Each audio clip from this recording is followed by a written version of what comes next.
This is the Breaker.news podcast for the week of November 10th, 2024. I'm Bob Mackin, publisher of the Breaker.news and host of the Breaker.news podcast. Welcome to edition number 369, Lest We Forget. Remembrance Day is on November 11th. The Breaker is your source for news, opinion, and analysis about British Columbia issues, institutions, and influencers. Later, I'll tell you how you can support The Breaker. On this edition, headlines from the Pacific Rim and the Pacific Northwest. I award a virtual Nanaimo bar to a difference maker. And on the big deal feature, the Grey Cup is back in Vancouver. The 111th championship game is November 17th at BC Place Stadium. Vancouver is hosting for the 17th time. Canadian football historian, booster, and broadcaster Jim Mullin joins me for a special edition looking back at Vancouver's greatest Grey Cup highlights from 1955 to 2014.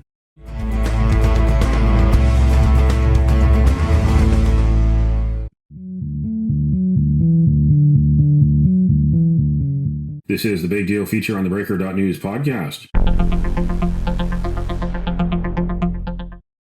The 111th Grey Cup is coming to BC Place Stadium in Vancouver on November 17th. It will be the 10th time for the Great Canadian Game downtown and 17th time total for Vancouver because there were 7 games previous to that played at the gone but not forgotten Empire Stadium. And joining me on this edition of the podcast, the special edition of the podcast, to remember those games, the great games that have been played in Vancouver throughout the years, is Jim Mullin. He's the incoming vice president of the International Federation of American Football, better known as IFAF, also former president of Football Canada. He joins me from Bowen Island to go down memory lane of these great games that were played in Vancouver. Of course, the Grey Cup is integral to Canadian history, Canadian sport history. Now, we're looking at a bit of a top 10 list, and here we are in 2024. The BC Lions will not be playing in this year's game, but the BC Lions celebrated 70 years of their anniversary year in 2024. They debuted in 1954 at Empire Stadium, and the very next year, the Grey Cup came to Vancouver for the first time, and it was the Edmonton Eskimos and Montreal Alouettes. What was special about that game? Well, one of the things that was special about it, especially because the Lions were not all that competitive in their early going, they brought 2 very special teams in for the 1955 Grey Cup. A lot of people that know Canadian football lore will remember the 1954 game as Jackie Parker had a 98-yard fumble return off a Chuck Hunziker fumble to decide the game for the Edmonton Eskimos back in the day. These two teams got together again. This would be their second of 3 times that they would meet in a row, and Edmonton would come out on top again, 35-28. Sam Etcheverry was a special player in the Canadian Football League. He set a Grey Cup record with 508 yards passing in this game. Prince Hal Patterson was his favorite target, 143 yards receiving off of 7 receptions. That 508 yards stood until 1996. It was broken by Danny McManus when he was playing for Winnipeg in the 96 Grey Cup. Very long-standing record by Sam Etcheverry. This was the last game where there was 5 points given for a touchdown. So a 35-28 game, there were points flying all over the place. There was over 39,000 at Empire Stadium. That would be another record that would stand until 1976 when Ottawa played Saskatchewan and Gabriel caught the ball in the end zone over Ted Provost. So, and by the way, it was the first Grey Cup game where both Eastern teams and Western teams could play in and face each other in an East-West matchup, and that changed things for good when it came to the start of the modern era for football in Canada.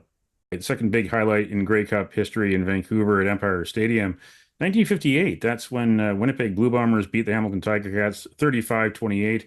There was a significant figure roaming the sidelines. Yeah, way in the background here. You won't be able to see this. I've got a picture of Bud Grant way back there. staring at you with those cold gray blue eyes that he had, with Kenny Payne looking over his shoulder, and they were both consequential in that game. The late writer Jim Coleman and I used to get together at the Pacific Press Building and go out for lunch about once every 3 weeks or so. And he would always say, and this would be in the 90s, he'd always say to me, he said, that 89 Grey Cup between Saskatchewan and Hamilton, where there were all those points scored, people say it was the greatest Grey Cup of all time. He says, balderdash.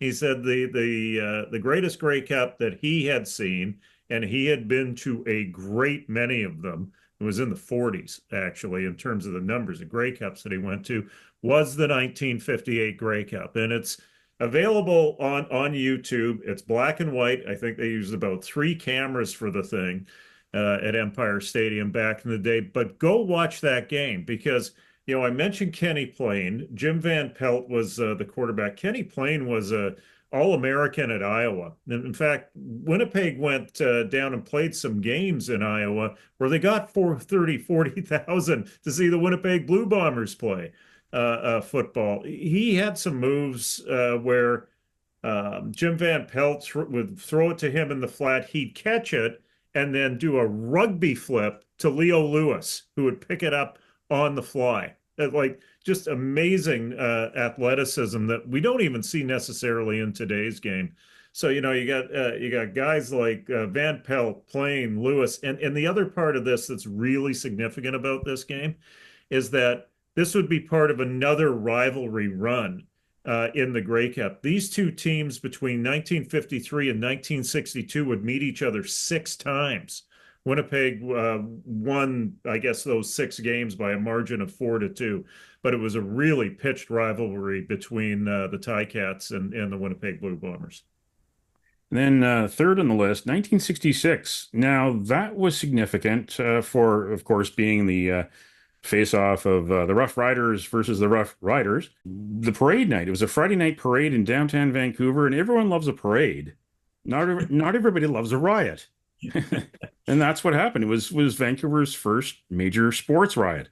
Well, you mentioned that the Grey Cup was the national classic. One of the things that I learned at a fairly early age was that the Grey Cup was also named the Grand National Drunk, and that's what fed into a riot. I think it may have been their last nighttime Grey Cup parade they ever had. Remember, the Grey Cups used to be played on Saturdays, not on Sundays, just like this game was played in 1966. So Saskatchewan the following day, by the way, they ended a 56-year drought with their first Grey Cup over Ottawa. And the significant number in that was George Reed's 133 yards on the ground. George Reed just impeccable in his entire career in the Canadian Football League out of Washington State.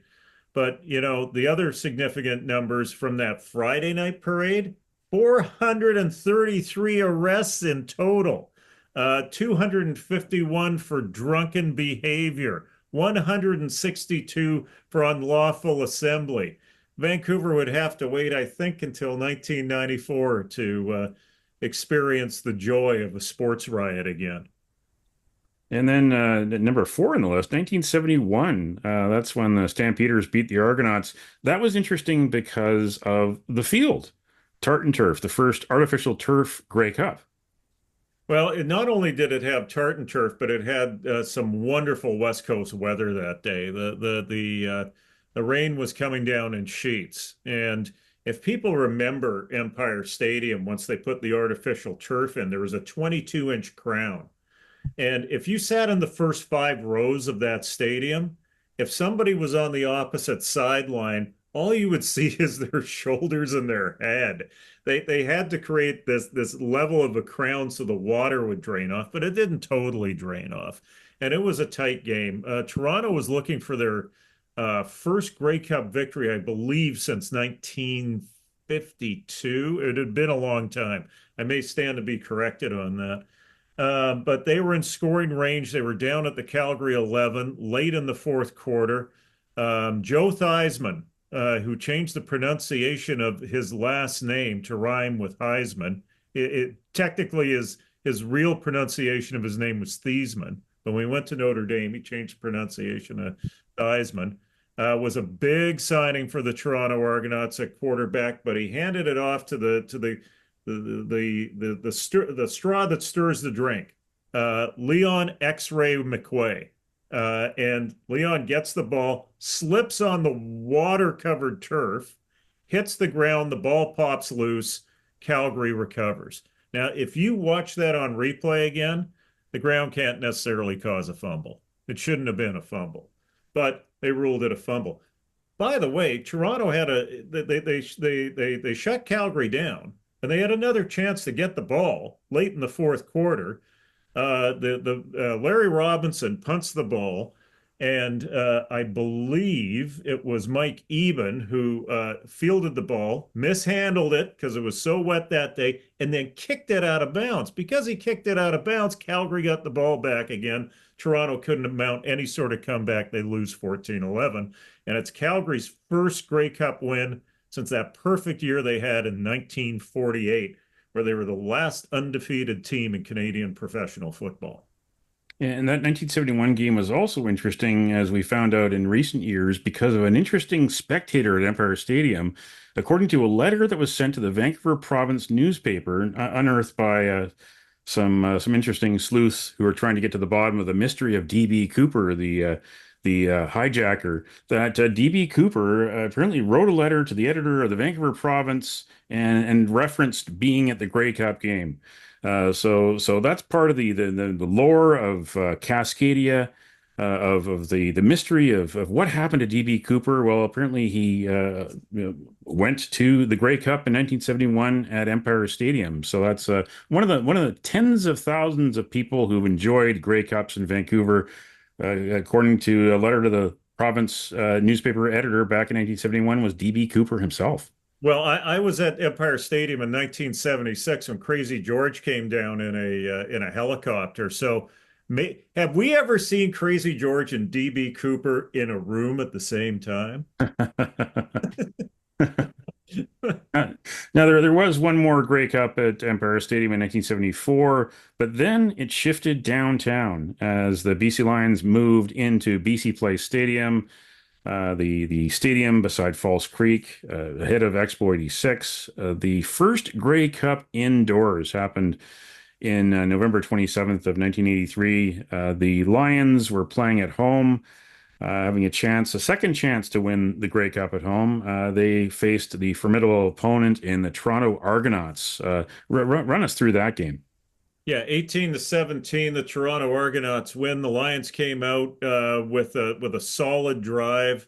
Mervyn Fernandez on a touchdown reception from Roy DeWalt, but then the offense really went flat. And we'll hear this story repeated again, I think, in an upcoming Grey Cup as well later on in the 1980s.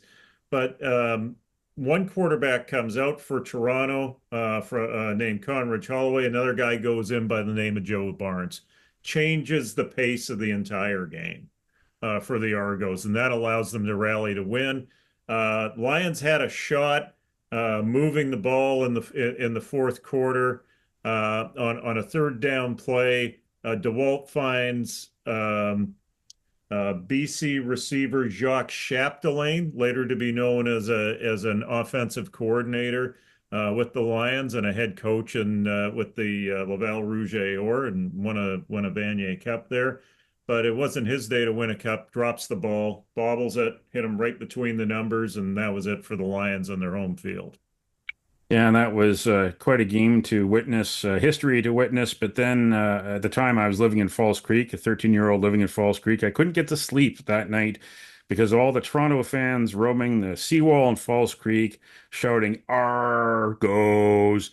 They were having too much fun, and I was not, and that was a traumatic experience. The Lions would eventually redeem us years later, but the Grey Cup would come back a couple more times in the 1980s. Tell us about that in 86 and 87. Yeah, 86. Oddly enough, Vancouver had them back to back. And in 86, the Edmonton Eskimos were prohibitive favorites, and the Hamilton Tiger Cats ended up winning in convincing fashion with Mike Kerrigan at quarterback, giving Harold Ballard the opportunity to embrace the Grey Cup and give it a big old smooch. But that wasn't much of a game. It actually turned into a very surprising blowout in an opposite direction. The exciting game between these two happened between Edmonton again and the Toronto Argonauts. And in 1987, this is a game that went really back and forth. It was a high-scoring game. One of the highlights of the game was Henry Gizmo Williams on a wide field goal attempt from Lance Chomick from 37 yards out. He had missed one from 37 earlier to the right. This one he missed to the left. Gizmo Williams takes it about 8 yards deep in the end zone, weaves his way through the only way this guy can, finds the end zone, chopped by Chomick just as he crosses the goal line for an electrifying return that added to Edmonton's momentum. And there's another clip that if you want to look it up, type in Gizmo Williams Grey Cup return. 1987. It's the best TV call ever by a play-by-play guy. The reason I can remember all of these details about Chomick is because Don Whitman, love him or hate him, I loved him.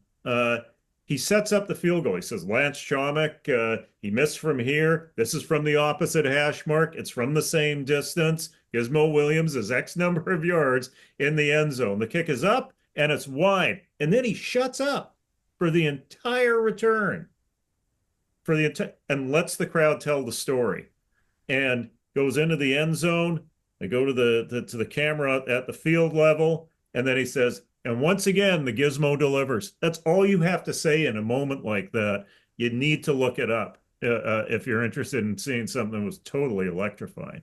Oh, it was. In 1987, it was my last year at Vancouver College, and someone, I guess there were too many seats available on level four in areas they couldn't sell them. So someone involved in the football program, someone's parents came and just gave away dozens of tickets.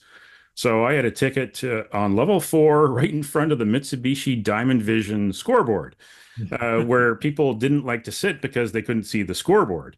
But for that moment of Gizmo Williams and his heroics in that game, to sit there, bird's eye view, and watch him go from one end to the other was just fantastic. And I thought that hey, this is actually the best seat in the house to be able to witness that before my eyes. One of the greatest moments in Grey Cup history, one of the greatest moments in BC Place history. But an even greater moment happened 7 years later, and it's number 7 on the list. 1994. This was historic because Baltimore Stallions are the Baltimore team with a name, Horse with no name. Horse with no name because of copyright issues. They were supposed to be the Colts.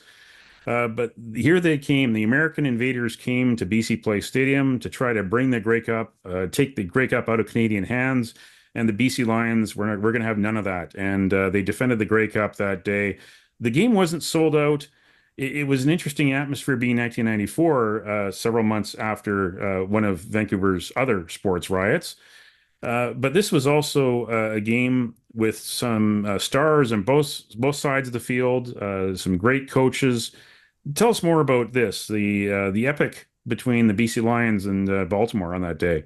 Yeah, so we've already had some pretty good Grey Cup games in BC Place. You had a 1-point game with BC and Toronto in '83. We had Jerry Korick. I needed to mention that with the '87 game deciding it for Edmonton over Toronto. But 1994, I'm not sure if you could really construct that much drama into a game in terms of this Canadian chalice being at risk of being exported to the United States, Baltimore of all places. And it really what it came down to in that game. There were two quarterbacks that ran through that game for the Lions, Kent Austin and Danny McManus. Can you imagine? Like, I mean, we've just seen it with this edition of the Lions with Nathan Rourke and Vernon Adams Jr., two quality quarterbacks that could start anywhere. anywhere in the Canadian Football League. There's the Lions with those two guys in their lineup. The guy that never made it to the sidelines of that particular time in that one year, Trent Green, who went on to the Kansas City Chiefs and became an All-Pro in one year. But anyway, they both played. Danny McManus finished that game off, and it was by the way, I don't want to go too far down the road here, but that '94 run, what a tremendous run! Because if you remember, the 1994 Western Final was Darren Flutie in the snow in that crazy game, maybe the most exciting football playoff game I have ever seen in my life between Calgary and BC. The snow came in right on cue. There were so many momentum shifts in that game, whether it's Ray Alexander's blocked field goal, whether you can do.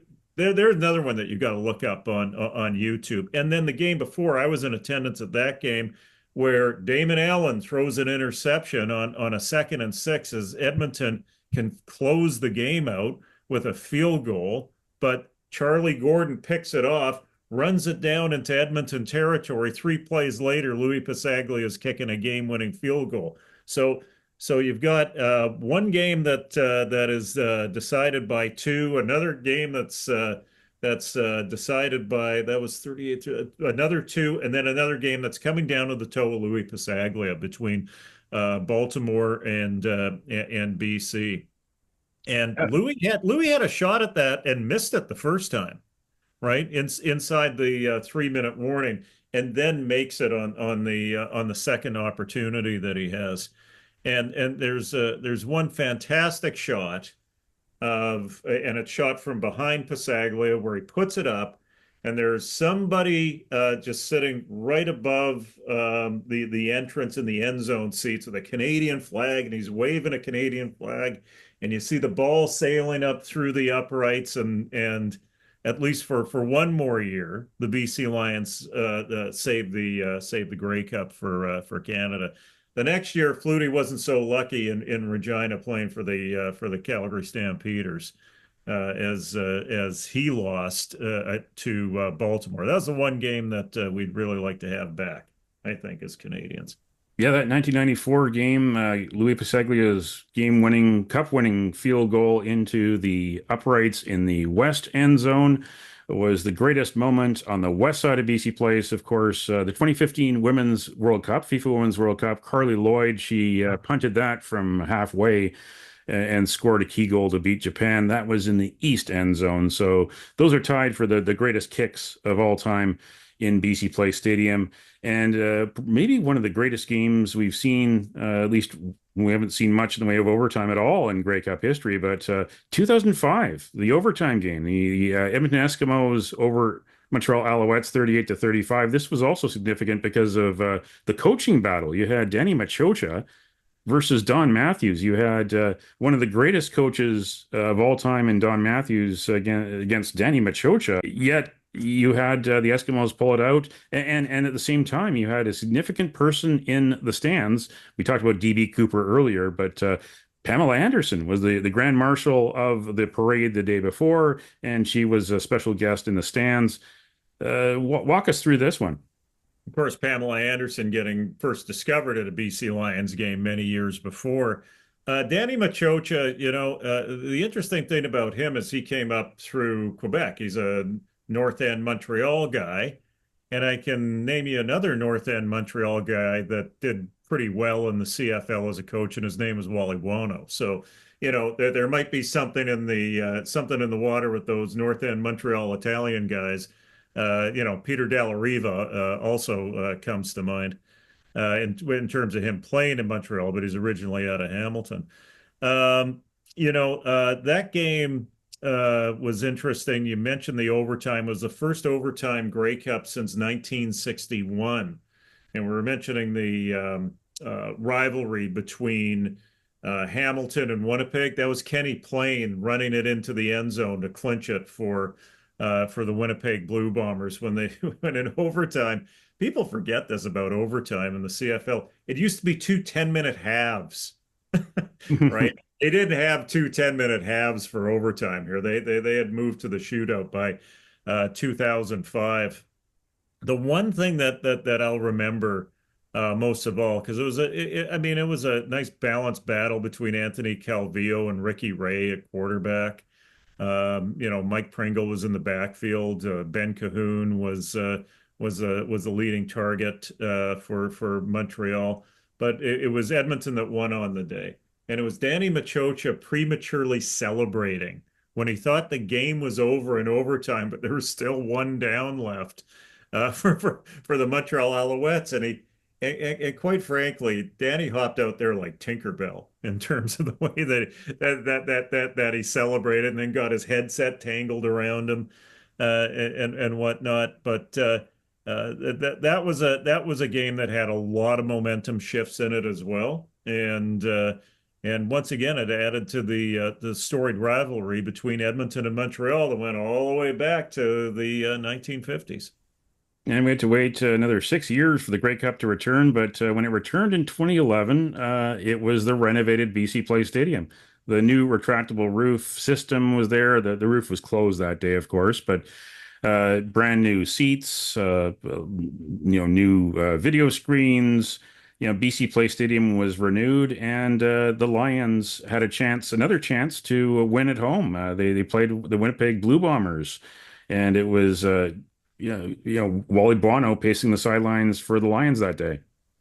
Well, and I was the PA announcer for that game. And it was 14-0 at halftime. The game was an event, but it wasn't much of a game, quite frankly. The Lions really controlled throughout this game.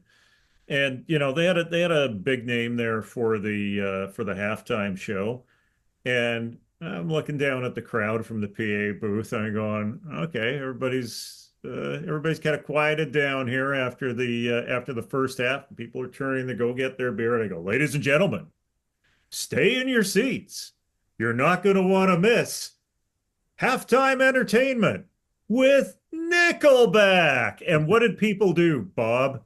Oh, there was a chorus of boos. There were people put down their booze so they could boo and boo and boo. And when that happened, actually, I was actually standing not far away from Gene Simmons of Kiss, who was in the press box watching the game. And I thought to myself, oh, I guess if they had a bigger budget, we could have seen Kiss. But here we are with Nickelback, and this is a moment that Jim will never forget. Well, here's the thing about Nickelback. Whether you like their music or you don't like their music, I had a good seat, of course, from the press box, from the PA booth. They actually put on a really good show. Whether you, like I said, whether you like their music or don't like their music, but when you looked at Chad, the lead singer, like he was anger singing probably because of the reaction from the crowd that night. Like he was barking back at the audience. But all in all, it was a great weekend because the best game that was played that weekend happened on the Friday night. And I did that game on radio on the TSN radio network, and I was also the director of that game to get sales moving. And I knew that we had a success story when 2 hours before our ticket manager phoned me and started to chew me out because we had some contest winners, and we couldn't get two tickets together side by side. So we only got singles left. So you should be happy. That means we have a lower bowl sellout for the Vanier Cup. And if people remember the Vanier Cup from 2011, not only was it well attended, not only was there just under 1 million people watching it on TV, which is unheard of for U Sports football, but they delivered. Both those teams, Laval and McMaster, delivered. McMaster went out to a big 20-0 lead. Laval was the team that was heavily favored in that game. They came rushing back. That game went to overtime. That game emulated somewhat the 1994 Grey Cup we were talking about, because Tyler Crapigna had a chance to not have the thing go into overtime and missed on a field goal, but he made it in overtime, and McMaster walked away with the Vanier Cup. The nickname for that game came from Dwayne Ford on the TSN TV broadcast. He said, "Best game ever." And in terms of championship games that I've seen, it's on the podium for me. We didn't have to wait much longer for the next Grey Cup. It came back in 2014. The Lions, of course, were not in it, but Vancouver stepped in because of delays in building the new stadium in Ottawa for the Red Blacks to bring CFL football back to the national capital. So Vancouver stepped in. Yeah, and you know what? It was an exciting game. It was a rematch of the 1999 game that was played at BC Place, Calgary, and the Hamilton Tiger Cats, and that would be the last time in '99 that the Ticats would win a Grey Cup, and that's still standing as a record against the Ticats. Calgary was leading this game 20-16 late in the fourth quarter. Brandon Banks, we were talking about Gizmo Williams earlier. He rips off a punt return just a little over 80 yards, a fantastic punt return that was called back on a rather dubious blocking penalty. And Brandon Banks, his head imploded along the sidelines and whatnot, and really took the wind out of the sails of the Hamilton Tiger Cats. And the Calgary Stampeders walk away with the Grey Cup in 2014. The one game that I wasn't around for on this earth that was always of legendary status, though, that we haven't mentioned, is the 1963 Grey Cup that was played between Hamilton and the BC Lions, and that had some star power in it for the BC Lions. It had Joe Kapp at quarterback, the quarterback out of Cal that would later go on and play for Bud Grant, the Minnesota Vikings, and win an NFC championship and play a few more years in the NFL after that. And Willie Fleming, who owns the CFL record, they won't take it away from him, for a 109-yard TD run that he owns along with George Dixon.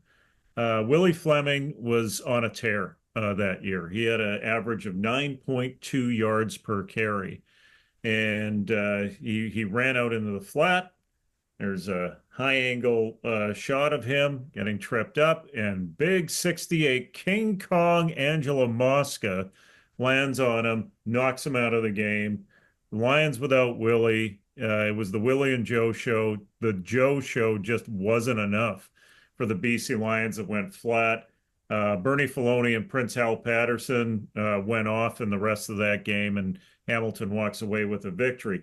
One of the reasons why we mentioned this at the end is that it actually leaps around to one of our greatest Grey Cup moments, which was Angelo Mosca and Joe Kapp meeting at an old timers function for the CFLPA, and then viral videos at the Grey Cup. Maybe this was the true first viral video at a Grey Cup, with those two old codgers going at it, because Joe wanted to even the score for his old friend Willie. So that these things linger in the hearts and the minds of people that see these games, right? That's how long a memory can last for and endure, and the passion can endure too. So yeah, those are the Grey Cups in BC, and they intersect with some pretty great eras of the game. They really tell the story of the modern era of the game. That was Jim Mullin, the incoming vice president of the International Federation of American Football and the former president of Football Canada. Jim joined me from Bowen Island, BC. The Grey Cup Festival begins November 10th with the arrival of the Grey Cup in Vancouver. It all comes down to November 17th at BC Place Stadium. The 111th Grey Cup game kicks off at 3 p.m. Pacific Time. Watch it on CTV, TSN, and RDS. For a full schedule of free and ticketed events, go to greycupfestival.ca.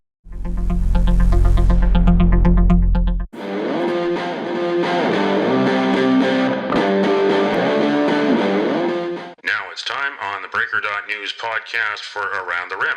We look at news headlines around the Pacific Rim. In ABC News Australia, What a second Donald Trump presidency might mean for Australia. Australia narrowly avoided new tariffs on locally made steel under the first Trump administration, thanks in part to some careful diplomacy at the time. Trump's first administration was hawkish on China, and Trump has used major speeches to warn China is circling Taiwan.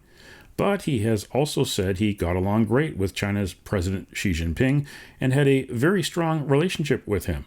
His administration will likely again seek to withdraw from the Paris Climate Agreement, only a few years after the Biden administration reversed Trump's first withdrawal. In Kyoto news, Japan PM congratulates Trump on U.S. election victory. Shigeru Ishiba made the remarks days before he is also expected to be re-elected as Prime Minister in Japan's parliament following a general election in late October. Japan and the United States have been deepening their alliance, extending security partnerships to include like-minded countries such as South Korea and Australia. Also in the Taiwan news, President Lai Ching-te congratulated Trump and Vice President-elect J.D. Vance. In the Anchorage Daily News, what Trump's victory could mean for oil companies and climate change policy. Trump has planned a flurry of actions to bolster U.S. oil and gas companies. He is expected to ease a suite of restrictions on the oil industry's emissions of methane, a potent greenhouse gas. And he will probably cancel the Biden administration's pause on permits for new liquefied natural gas export projects, clearing the way for the industry to build billions of dollars worth of infrastructure that could increase U.S. emissions and keep gas flowing to other nations for decades to come. That's Around the Rim on this edition of the Breaker.news podcast.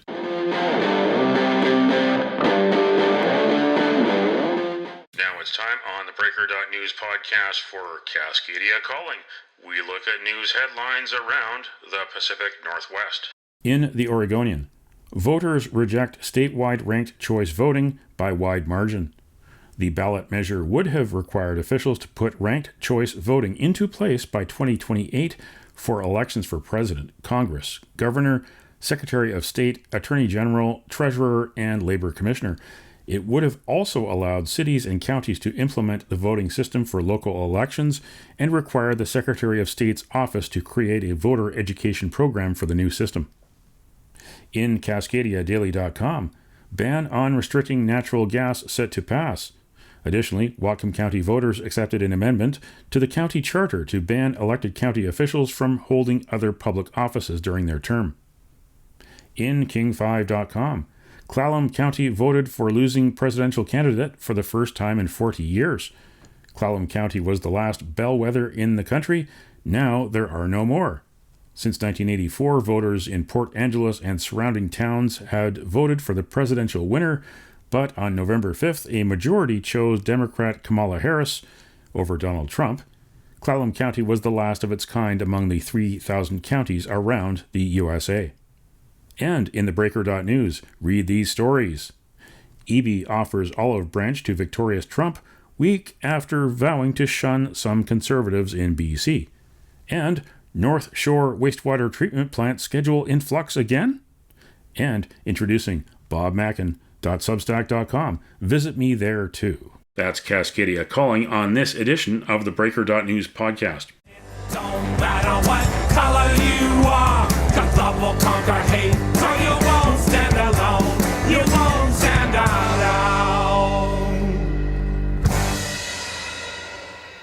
The virtual Nanaimo Bar, brought to you by Spruce Hill Contracting. Every week we end the Breaker.news podcast on a tasty note by awarding the goodness of a virtual Nanaimo bar to people making a difference. A virtual version of the province's favorite dessert bar goes this week to Canadian war veterans, Canadian peacekeepers, the men and the women who sacrificed their lives for the good of the country. It is Remembrance Day on November 11th across Canada. Think about them all year long. And you can nominate someone for a virtual Nanaimo bar. Send me an email to bob at theBreaker.news.